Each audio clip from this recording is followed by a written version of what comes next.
Anyway, so Kooky got some great interviews out at E3 2016. She got some just interviews with folks out at E3 convention goers, but also a couple of good discussions with some developers as well. And I think we'd like to take a listen to some of those interviews, Kooky. So let's start here with your discussion with the Killbox, the Indiecade developer for Killbox. So tell us a little bit about this game before we play the interview.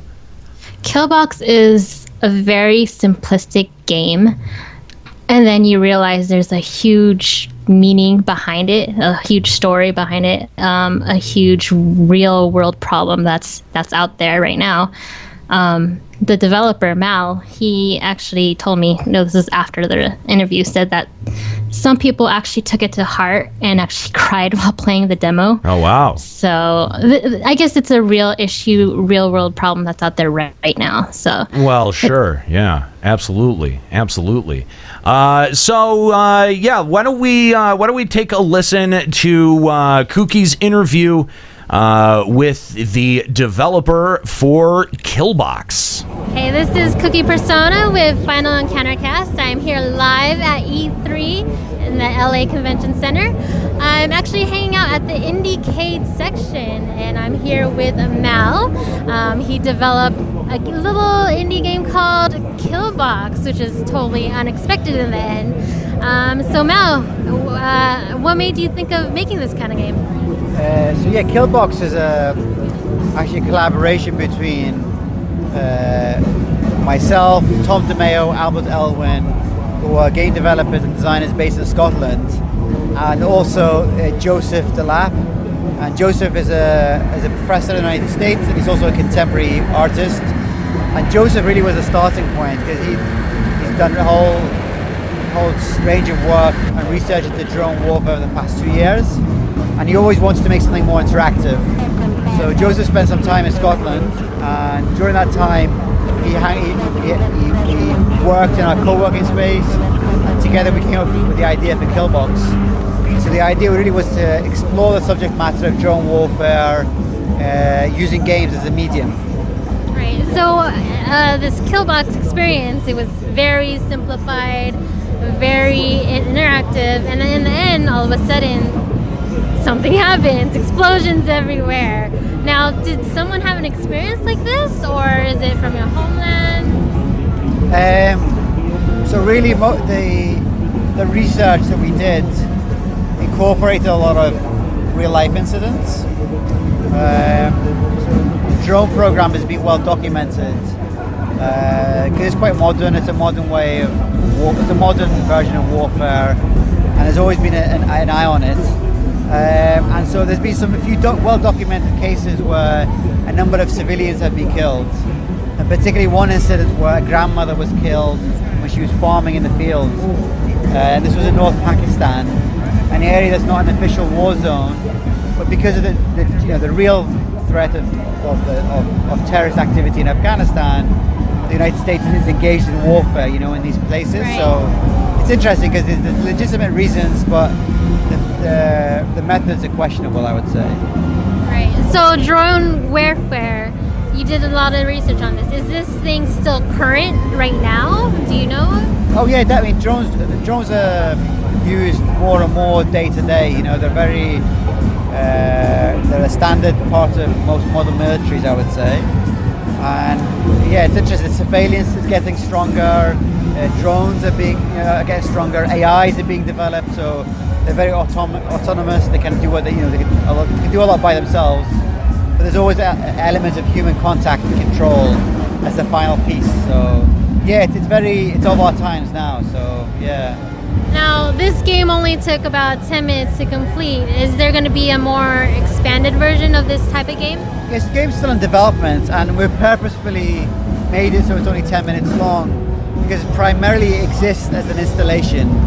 And really, when you're playing something in public spaces like a museum or a gallery, you don't want to spend more than maybe 5 or even 10 minutes playing something. However, we are adding more content to the game. We're considering the possibility of adding different scenarios just to give you a reason to play more. However, most people actually are happy with the 10 minutes. You know, it's not necessarily a fun experience, should we say. So most people after 10 minutes they kind of understand the point the game's trying to make. They're willing to talk about it or have a think about drone warfare, and that's enough for them.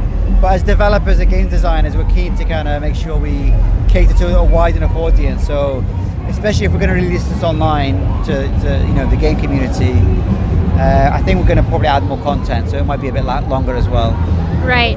Okay, so when I was playing this game, again, it was very simplified. I was a little pink ball just going around the neighborhood. There's families out there. And then all of a sudden, this huge explosion happens, killing, it looked like I think there was 4 people there. Now, the second half, it shows that you were the drone itself. Now, was I controlling that, or was that just the AI that you're trying to tell us about? So usually, we set up Killbox as a 2-player installation, and normally a player will start as the pilot and the second player will start as the villager, and they don't realize they're in the same world together. So normally, you are actually playing against a human person, and when the experience finishes at halfway, you swap round. And so if you're the pilot, you become the villager. If you're the villager, you become the pilot. And again, it's the same two people playing with each other. However, we've also introduced AI, so you don't have to play with a second player. Sometimes if you lose a connection, or it's just you by yourself, there is an AI that will automatically kick in to give you the full experience. Okay, so the second part, I was actually targeting the person that was playing in front of me. Yes. So that's why we have it. When we install the game, you're facing each other, and you can actually see the other person's eyes. So that was really important. So you have this human connection with the other player, and really that's kind of why we designed the game, because we wanted to have that human connection of a human being, controlling a drone, maybe in America or somewhere else in the world, and another human being on the ground somewhere else. They're 2 human beings. They're the same thing, and they have this weird connection. So we're trying to play on that using the game experience. Wow, that's crazy. Now, how long did it take you to do this?